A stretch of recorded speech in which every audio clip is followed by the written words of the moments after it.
बिस्मिल्लाहिर्रहमानिर्रहीम। अस्सलाम वालेकुम my dear students, you are welcome to my YouTube channel intermediate chemistry by Sumera Mumtaz. आज हम first year chemistry new book के अकॉर्डिंगली चैप्टर नंबर 5 के MCQ सॉल्व करेंगे। चैप्टर का नाम है स्टेट्स ऑफ मैटर पार्ट 2, जिसमें हम लिक्विड्स के MCQs डिस्कस करेंगे। आइए स्टार्ट करते हैं। Multiple choice questions, choose the correct answer में क्वेश्चन नंबर 1 है, the boiling point of water H2O is 100 degrees Celsius, whereas that of hydrogen sulfide H2S is 42 degrees Celsius. This can be attributed to A option, smaller bond angle of H2S than H2O. B option, smaller radii of oxygen than sulfur. C option is high ionization potential of oxygen than sulfur. D option is tendency of water to form hydrogen bond. तो यहाँ पे सबसे पहले हमें ये समझना पड़ेगा कि ऑक्सीजन जो है हाईली इलेक्ट्रोनेगेटिव एटम है, और इसके साथ अगर हाइड्रोजन बॉन्ड करता है तो ये मॉलिक्यूल हाइड्रोजन बॉन्डिंग बनाता है दूसरे मॉलिक्यूल के साथ, और इसी हाइड्रोजन बॉन्डिंग की वजह से इसका टेम्परेचर 100 डिग्री सेल्सियस तक है। जब तक कि अगर H2S को देखा जाए तो सल्फ़र ऑक्सीजन ग्रुप का ही एक एलिमेंट है और वो हाइड्रोजन के साथ बॉन्ड बना रहा है, लेकिन चूंकि ये हाईली इलेक्ट्रोनेगेटिव नहीं है और हाइड्रोजन के साथ बॉन्डेड है तो ये हाइड्रोजन बॉन्डिंग नहीं बनाता, और इसी वजह से इसका टेम्परेचर 42 डिग्री सेल्सियस जो कि कम है। वाटर का 100 डिग्री सेल्सियस ज़्यादा है और H2S का 42 डिग्री सेल्सियस कम है। This is because hydrogen bonding. तो यहाँ पे tendency of water to form hydrogen bond, this answer is correct answer. MCQs का क्वेश्चन नंबर 2 है, water rises in a narrow glass tube because cohesive forces are stronger than adhesive force. B option, adhesive forces are stronger than cohesive forces, and cohesive and adhesive forces are equal in strength, and D option is none of these. तो यहाँ पे सबसे पहले हमें समझना चाहिए कि cohesive force क्या होती है और एडहेसिव फोर्स क्या होती है। कोहेसिव फोर्स होती है जो मॉलिक्यूल एक दूसरे को अट्रैक्ट करें, वो अट्रैक्शन जिसमें लाइक मॉलिक्यूल्स एक दूसरे को अट्रैक्ट करें, ये कोहेसिव फोर्स कहलाती है, कोहेसिव फोर्स। और अगर अनलाइक मॉलिक्यूल्स यानी एक जैसे मॉलिक्यूल्स ना हो और वो एक दूसरे को अट्रैक्ट करें तो ये फोर्स कहलाती है adhesive force.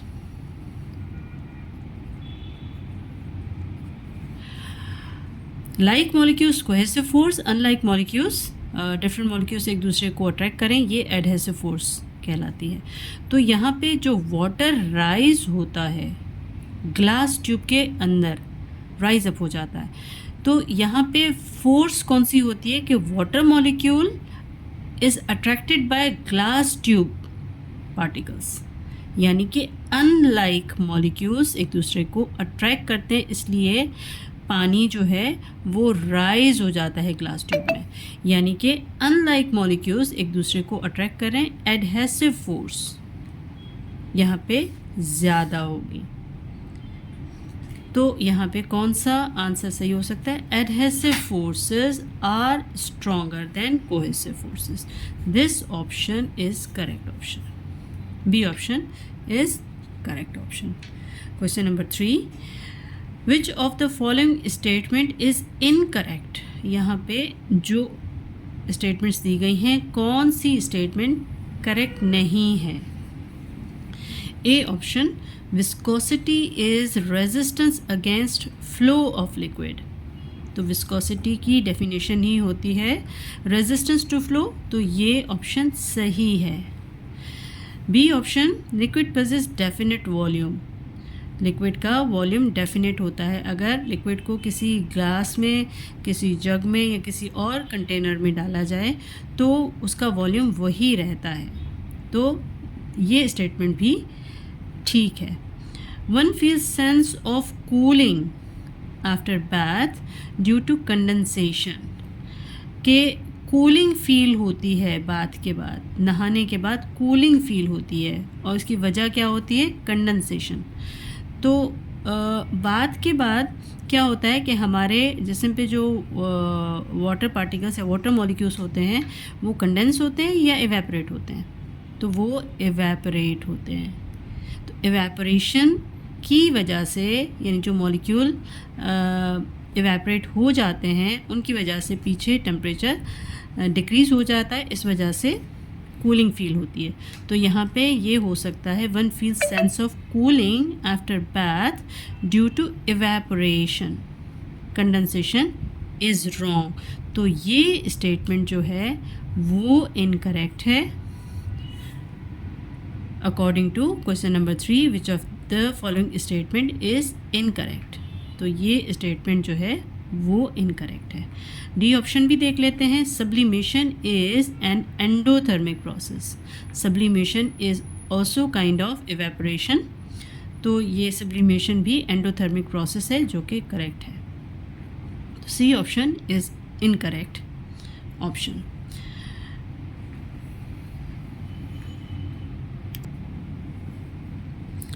Question number 4.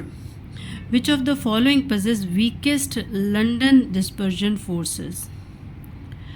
Chlorine, fluorine, bromine या आयोडीन? तो लंडन डिस्पर्जन फोर्सेस जो होता है वो नॉन पोलर मॉलिक्यूल्स के दरमियान होता है, और उसमें क्या होता है कि एक मॉलिक्यूल का पॉजिटिव दूसरे मॉलिक्यूल के इलेक्ट्रॉन्स के साथ जो अट्रैक्ट करता है या अट्रैक्शन होती है, इसको लंडन डिस्पर्जन फोर्स कहा जाता है। यानी कि positive of one molecule and negatives of, यानी electrons of other molecules are attracted together and form London dispersion forces. और ये वीकेस्ट फोर्सेस होती है, और ये वीकेस्ट फोर्सेस किसमें सबसे कम होगी? तो जितने कम इलेक्ट्रॉन्स होते हैं उतनी ही लंडन डिस्पर्जन फोर्स कम होती है। तो सबसे जो छोटा मॉलिक्यूल होगा वो सबसे weakest London dispersion force possess करेगा। तो fluorine is the smallest molecules among these chlorine, bromine and iodine. ये बड़े होते हैं, सबसे छोटा जो मॉलिक्यूल होता है वो फ्लोरीन होता है। So this answer is the correct option. Question number 5. Hydrogen bond is not found in.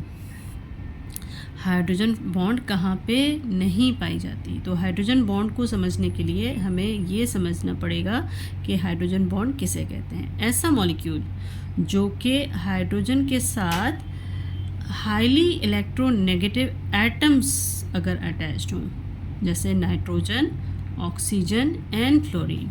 यानी हाइड्रोजन बॉन्डेड हो नाइट्रोजन के साथ, हाइड्रोजन बॉन्डेड हो ऑक्सीजन के साथ, या हाइड्रोजन बॉन्डेड हो फ्लोरीन के साथ। ये हाईली इलेक्ट्रोनेगेटिव एटम्स हैं।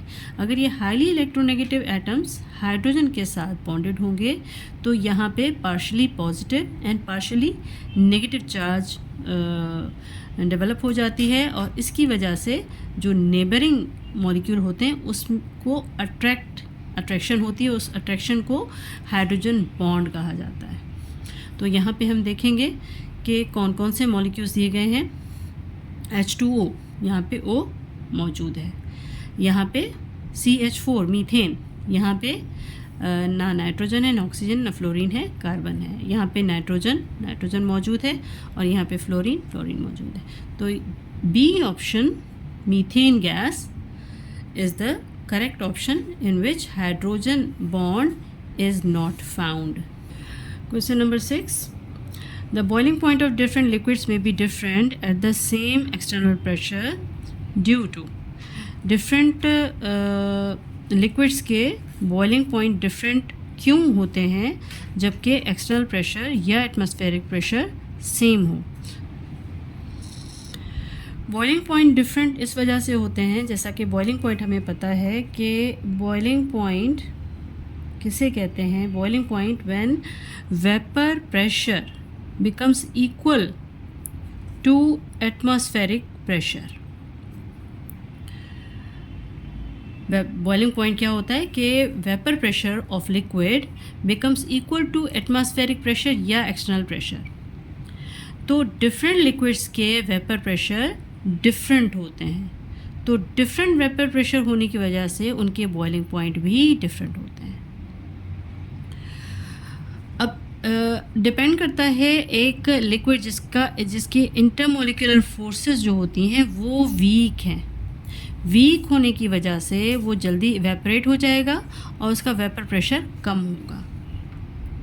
इसी तरह से अगर ऐसा लिक्विड है जिसकी इंटरमोलिकुलर फोर्सेस ज़्यादा हैं तो वो इवेपोरेट भी ज़्यादा देर में होगा, और ज़्यादा देर होने की वजह से उसका वेपर प्रेशर भी देर से डेवलप होगा, और जो कि एटमॉस्फेरिक प्रेशर के इक्वल हो जाए तो उसका वो बॉइलिंग पॉइंट हो जाता है। Intermolecular forces is the correct option.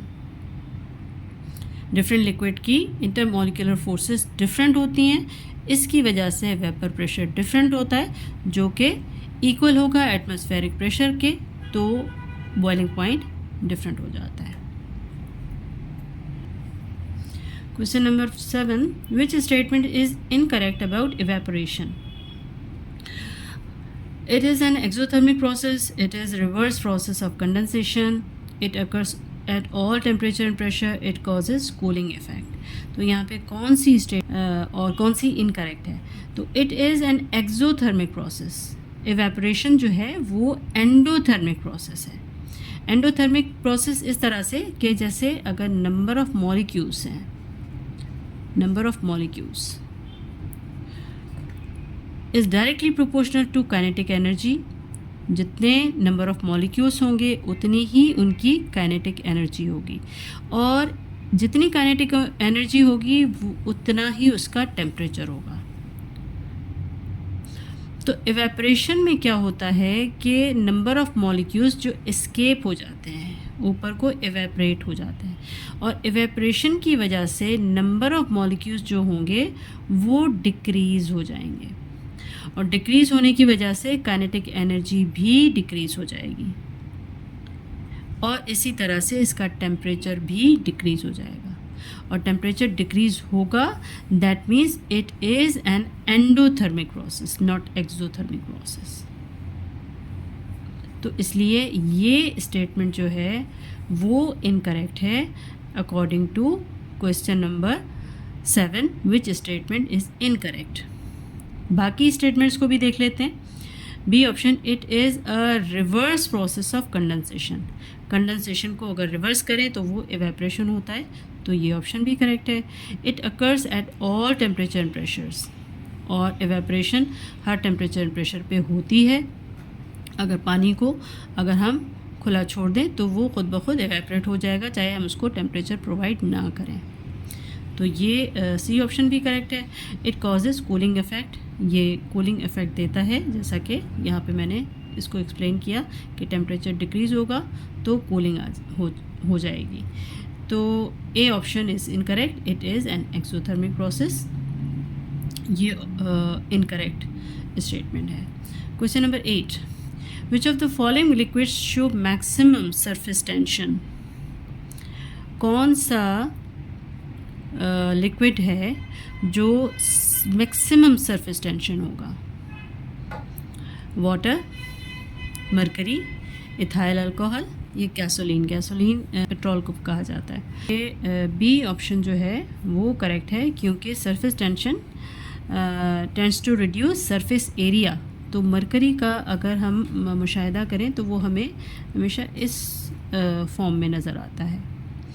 This is due to high surface tension, maximum surface tension that tends to reduce surface area. उसका surface area reduce होने की वजह से इसकी shape spherical होती है, और वो maximum surface tension की वजह से होता है। Question number 9, a non-polar molecule with bigger size will experience। अब non-polar molecule अगर बिगर साइज़ में हो तो कौन सी फोर्स ऑफ अट्रैक्शन होती है? लंडन फोर्स होती है, डायपोल इंटरेक्शन होती है, हाइड्रोजन बॉन्डिंग होती है, या ऑल ऑफ दीज होती है?